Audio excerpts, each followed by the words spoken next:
طوفانی بارش اور امام مسجد۔ رات گزر رہی تھی اور رات کا آخری پہر تھا، سردی تھی کہ ایڈوہے کے اندر تک گھسی جا رہی تھی اور پورا جسم سردی سے کانپ رہا تھا۔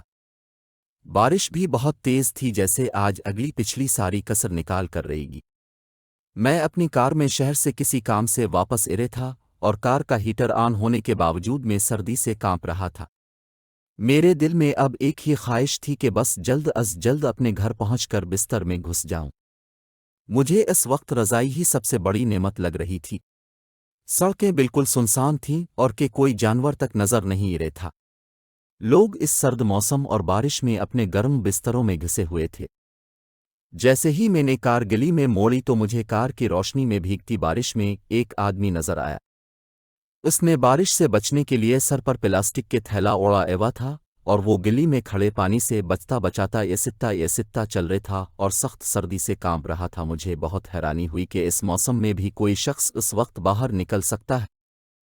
مجھے اس پر ترس آیا کہ شاید پتہ نہیں کس مجبوری نے اسے اس طوفانی بارش اور سخت سردی میں باہر نکلنے پر مجبور کیا ہوگا۔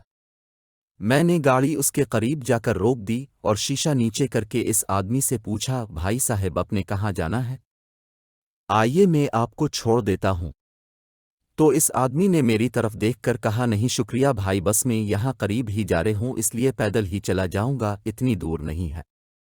میں نے تجسس بھرے لہجے میں اس سے پوچھا، اس وقت اب کہاں جا رہی ہے بھائی صاحب؟ تو اس نے بڑی متانت سے جواب دیا کہ مسجد۔ تو میں نے حیرانی سے پوچھا، بھائی صاحب اس وقت مسجد میں کیا کرنے جا رہی ہے؟ تو اس نے کہا، میں اس مسجد کا مؤذن ہوں اور میں فجر کی اذان دینے کے لیے مسجد میں جا رہے ہوں۔ یہ کہہ کر وہ مسجد کی طرف چل پڑا اور مجھے ایک نئی سوچ میں گم کر گیا۔ آج تک ہم نے کبھی سوچا ہے کہ سخت سردی کی رات میں طوفان ہو یا بارش، اس سب کے باوجود کون ہے جو اپنے وقت پر اللہ کے بلاوے کی صدا بلند کرتا ہے؟ اور کون ہے جو ہمیں بتاتا ہے کہ اٹھ جاؤ، نماز نیند سے بہتر ہے؟ کون ہے جو یہ اعلان کرتا ہے کہ آؤ نماز کی طرف؟ اور اسے اس کامیابی کا کتنا یقین ہے کہ اسے اس فرض کے ادا کرنے سے نہ تو سخت سردی روک سکتی ہے اور نہ ہی سخت بارش۔